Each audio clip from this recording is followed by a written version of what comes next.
एक गांव में एक बहुत ही धनी और सफल व्यक्ति रहता था जिसका नाम था राजन।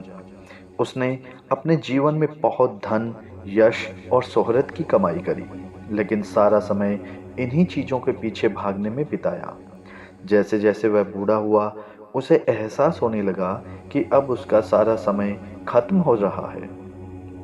एक दिन दोस्तों, वो बहुत बीमार पड़ा और उसे लगा कि उसकी मृत्यु नज़दीक है। उसने अपने परिवार और दोस्तों को बुलाया और उनसे अपनी आखिरी चार बातें साझा की। उसने कहा कि धन यहीं रह जाएगा। राजन ने यह बताया कि मैंने पूरी जिंदगी धन कमाने में बिता दी। मैंने सोचा था कि पैसा मुझे खुशी और सुरक्षा देगा, लेकिन आज जब मैं इस बिस्तर पर लेटा हूँ तो मुझे समझ में आ रहा है कि यह सब यहीं रह जाएगा। मेरे जाने के बाद इसे कोई और उपयोग मिलेगा। यह सुनकर दोस्तों, सभी लोग चुप हो जाते हैं। उन्होंने महसूस किया कि राजन सही कह रहा था।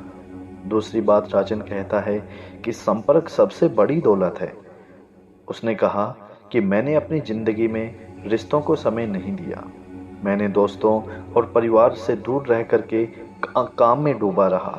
लेकिन आज जब मैं मर रहा हूँ तो मुझे केवल अपने करीबी लोगों की ही ज़रूरत महसूस हो रही है।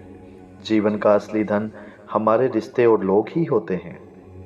यह सुन करके उसके बच्चे भावुक हो गए और उन्होंने अपने रिश्तों को संजोने का वादा किया। तीसरी बात, स्वास्थ्य सबसे बड़ा खजाना है। राजन ने कहा कि मैंने अपने स्वास्थ्य की परवाह नहीं की। मैंने रात दिन मेहनत की, लेकिन अपनी सेहत की अनदेखी करता रहा। जब मैं इस बिस्तर पर पड़ा हूँ तो मुझे समझ में आ रहा है कि अगर स्वास्थ्य ना हो तो बाकी सब व्यर्थ है। यह सुन करके सभी को एहसास हुआ कि अपने शरीर को और मन को देखभाल करना इंसान के लिए कितना जरूरी है। चौथी बात, जो अंतिम बात राजन ने बताई, वो यह थी कि जीवन एक यात्रा है, यह मंजिल नहीं। आखिर में राजन ने कहा कि मैंने हमेशा मंजिल पाने की कोशिश की, लेकिन मैंने यात्रा का आनंद नहीं लिया। आज मुझे समझ में आ रहा है कि असली सुख यात्रा में है, न कि मंजिल पाने में।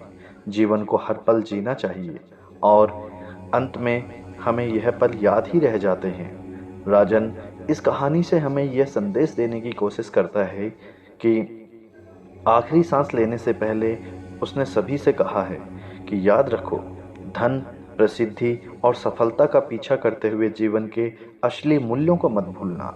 रिश्तों को समय दो, स्वास्थ्य का ख्याल रखो और जीवन के हर पल का आनंद लो। राजन की बातें सुन करके वहाँ मौजूद हर कोई गहरी सोच में पड़ गया। उनकी बातें हर किसी के जीवन में एक नई सीख छोड़ गई। मृत्यु हमारे पास आने से पहले हमें जीवन का सही अर्थ समझ लेना चाहिए। दोस्तों, कहानी कैसी लगी कमेंट्स में आप अपनी राय ज़रूर रखिएगा। मैं मिलता हूँ फिर एक नई कहानी के साथ। तब तक के लिए जय श्री राम।